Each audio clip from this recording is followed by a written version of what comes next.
আজকে তোমাদের তরফ থেকে কথাগুলো শুনে খুব খারাপ লাগলো যে এই অবস্থার মধ্যে তোমাদেরকে কাজ করতে আমরা ঠেলে দিয়েছি যে করো। কাজ করার তো একটা পরিবেশ লাগে, সহযোগিতা লাগে, সামর্থ্য লাগে। সেটা ছাড়া ঢাল তলোয়ার ছাড়া আমরা যুদ্ধক্ষেত্রে পাঠিয়ে দিয়েছি যে লয় হোক।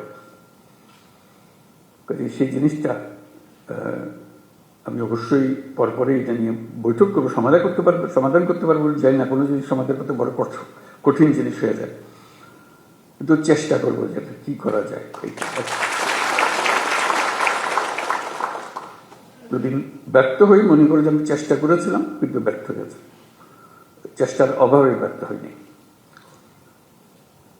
এটা প্রথম চোটে মনে পড়লো যে করা। এরকম আলাপ হলে অনেক কিছু মনে পড়বে যেগুলো আমরা চেষ্টা করব। যদি আমরা বলি যে এটাই তোমাদের কাজ, দেশকে পরিবেশটা সৃষ্টি করা যেখানে দেশ এগিয়ে যেতে পারে, তাই যদি হয় তাহলে যাদের হাতে পরিবেশ সৃষ্টি করার দায়িত্ব, যাদের কাছে দেশকে তৈরি করার দায়িত্ব এগিয়ে যাওয়ার জন্য, তাদের নিজেদেরকে তৈরি করতে না পারলে তাহলে তারা বাকি কাজ হলো না। তো সেই জন্য আমরা অগ্রাধিকার দিতে চাই, প্রায়োরিটি দিতে চাই যে যেটা আমরা পারি। আর কথা বলার আরেকটা কারণ ছিল যে কারণে বসতে চেয়েছিলাম, সেটা হলো যে আমি সরকারে যোগ দেবার আগেও বলেছি, এখন সরকারে যোগদান পরেও বলছি, বাংলাদেশ একটা মস্ত বড় সম্ভাবনাময় দেশ। আমি বারে বারে এটা অনুভব করি। এটা শুধু রাজনৈতিক মাঠের বক্তৃতার জন্য না, ব্যক্তি হিসেবে, দেশের নাগরিক হিসেবে অনুভব করি যে এটা বিরাট একটা সম্ভাবনা, এবং কিছু কিছু উদাহরণও যে কেন এটার সম্ভাবনাটা আমি দেখি। কিন্তু সেই সম্ভাবনাটাকে আমরা বাস্তবের দিকে আনতে পারছি না, থেকে যাচ্ছি। আজকে আমরা একটা সুযোগ পেয়েছি, মস্ত বড় সুযোগ, সেই সম্ভাবনাকে কার্যে পরিণত করা। এবং জুলাইয়ের এই অভ্যুত্থানের ফলে সেই সম্ভাবনাটা সৃষ্টি হয়েছে। এই সম্ভাবনার যে পরিবেশ সৃষ্টি হয়েছে সেটাকে যেন আমরা হারিয়ে না ফেলি। কেন হারিয়ে ফেলা খুব সোজা, মুহূর্তে হারিয়ে যাবে। এই সম্ভাবনাকে ধরে রাখা, যেটুকু সময় আমাদের আছে সেটুকু সময়ের মধ্যে আমরা চেষ্টা করবো, ভবিষ্যতে যারা আসবে তারা আশা করি চেষ্টা করবে, পথটা যেন আমরা সৃষ্টি করে দিই। এই পথে আমরা এগুলো সম্ভাবনাগুলো বাস্তবে পরিণত হবে। শুধু বাংলাদেশ একটা সুন্দর দেশ হবে, নিয়মতান্ত্রিক দেশ হবে, গণতান্ত্রিক দেশ হবে, সেটা তো বটেই। আমি মনে করি বাংলাদেশ পৃথিবীর যে সমস্ত অগ্রগামী দেশ আছে যারা পৃথিবীতে নেতৃত্ব দেয় তাদের মধ্যে একটা হতে পারে, এরকম একটা দেশের সম্ভাবনা আছে। এটা কোনো আত্মতুষ্টির জন্য না, এটা আমরা, আপনারাও নিশ্চয় দেখবে, তোমরা দেখবে এটা, যেটা একটু বিচার করলে মনে হয় যে হ্যাঁ এই সুযোগ আছে। আমি একটু কয়েকটা উদাহরণ দিই। এই যে গণ অভ্যুত্থান হলো, এটা বিরাট একটা কাণ্ড, ইতিহাসের একটা বিরাট পরিবর্তন সূচিত হলো। লন্ডভন্ড অবস্থার মধ্যে আমরা এই যাত্রা শুরু করলাম।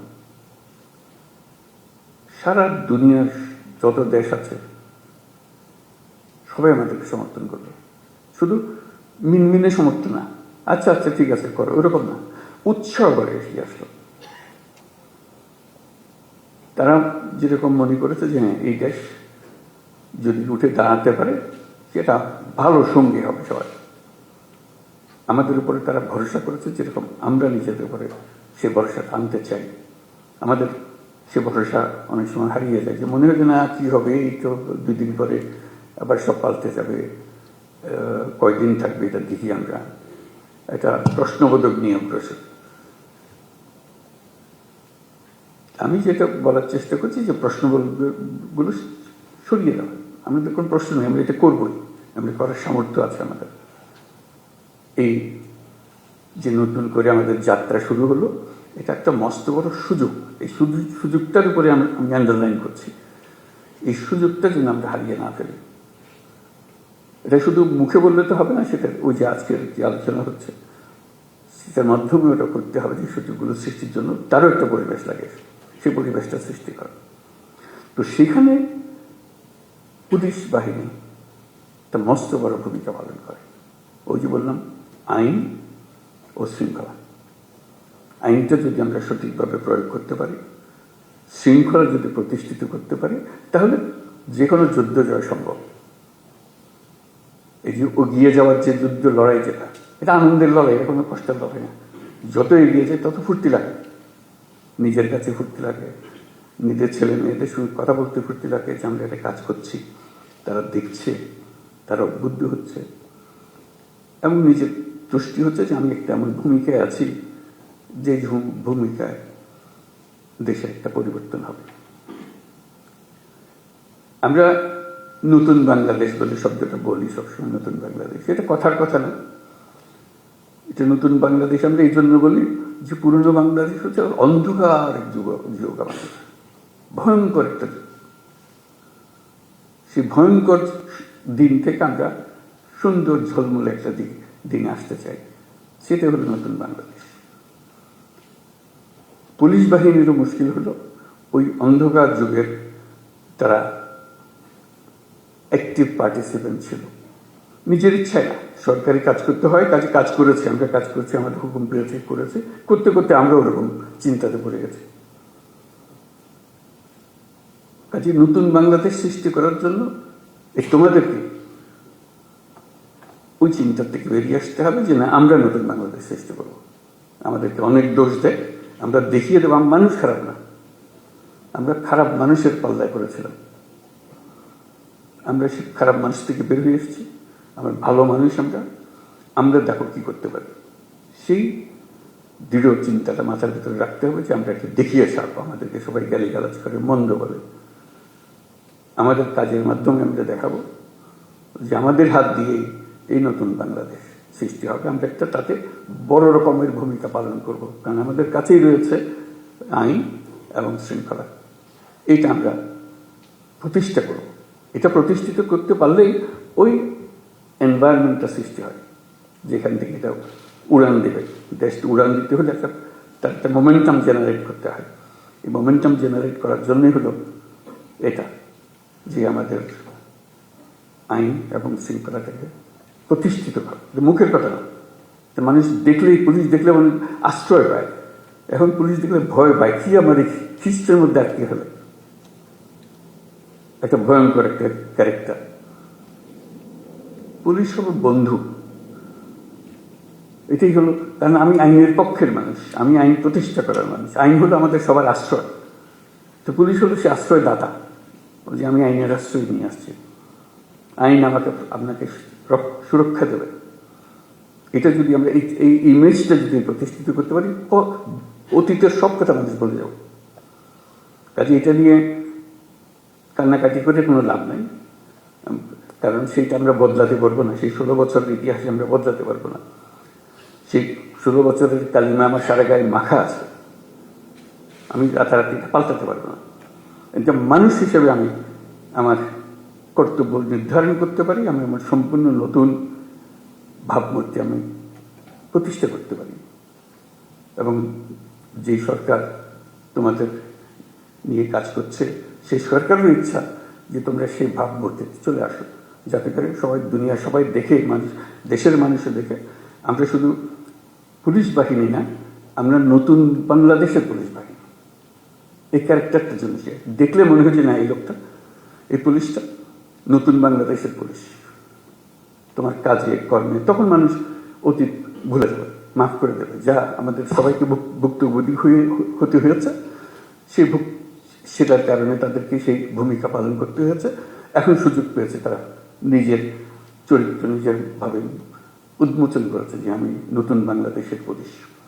এই নতুন বাংলাদেশের পুলিশ বলতে যা যা তোমার মনে আসে, সেই জিনিসটাকে প্রতিষ্ঠা করা, এটাই হলো আমাদের মূল কাজ। এটা করতে পারলে আমরা আমাদের এই যে সুযোগ সৃষ্টি হলো, আমি যে সুযোগের উপরে জোর দিচ্ছি, অভ্যুত্থানের কারণে যে সুযোগ সৃষ্টি হয়েছে, যার কারণে আমরা নতুন বাংলাদেশের কথা জোর দিয়ে বলছি, মাঝে মাঝে লোকে মনে করে এটাও একটা রাজনৈতিক বক্তব্য, বলতে শুনতে ভালো লাগে কিন্তু অন্তঃসার শূন্য। আমরা সেভাবে বলার চিন্তা করি নাই। আমরা বাস্তবিক পক্ষে মনে করেছি যে এটা একটা মস্ত বড় সুযোগ। এটা নতুন দেশ, যেমন নতুন দেশ আর আশেপাশের 2-4টা দেশের সঙ্গে পাল্লা দেবে তা না। আমরা দুনিয়ার মাঠে খেলার খেলোয়াড়, আমরা ছোট মাঠে খেলার খেলোয়াড় না। বাংলাদেশ, ওই যে বললাম, বাংলাদেশ অপূর্ব একটা দেশ। সেই দেশে যারা আমরা দুনিয়ার মাঠে খেলি, আমাদের দিকে দেখে লোকে হাততালি এসছে, বাংলাদেশ নেমেছে এবার। ওরকম চাই, ওরকম এমন করতে পারি। এটাও কোনো বাক্য উচ্চারণ করা মানুষের মধ্যে একটু ভাবনা চিন্তার সৃষ্টি, তা না। আমরা বাস্তবে পারি, আমাদের সে সুযোগ আছে। সেই সুযোগগুলোর কথা বারে বারে বলার চেষ্টা করছি, এই সুযোগগুলো যেন আমরা গ্রহণ করি। তো সেই নতুন বাংলাদেশের পুলিশ বাহিনী হিসেবে আমাদের করণীয় কি করতে পারি? অতীত নিয়ে কান্নাকাটি করার দরকার নাই। নতুনের জন্য আমরা প্রস্তুত এবং করে দেখাবো। এটা মুখে বলে আমরা নতুন বাংলাদেশ করবো ইত্যাদি মুখে বলার দরকার নেই। কাজে বলবো যে হ্যাঁ, এই হলো নতুন বাংলাদেশের পুলিশ বাহিনী। সবাই ভাবা দেবে যে হ্যাঁ, এই একটা কাজ। এবং আশেপাশের যারা আছে তারা বললো যে ভাই আপনার একটা কাজ দেখালেন এবার। এটা আমরা চিন্তা করি নাই, পুলিশের হাত দিয়ে এর কাজ হতে পারে, পুলিশের মাথায় চিন্তা আসতে পারে। কারণ পুলিশ সম্বন্ধে ইমেজ হলো যে তারা খারাপটা আগে দেয়, খারাপটা আগে করে। আমরা ভালোটা আগে দেখবো, ভালোটা আগে করবো। আমাদের পুরো বাহিনীটা নিয়োজিত, 1-2 জন করা সেটা ঠিক আছে, খারাপ না, কিন্তু তাতে বাহিনী পাল্টায় না। বাহিনী সামগ্রিকভাবে একটা কাঠামো, এই কাঠামোর কাছে অনেক শক্তি, যদি আমরা সেই শক্তিকে ঠিক দিকে প্রসার করি।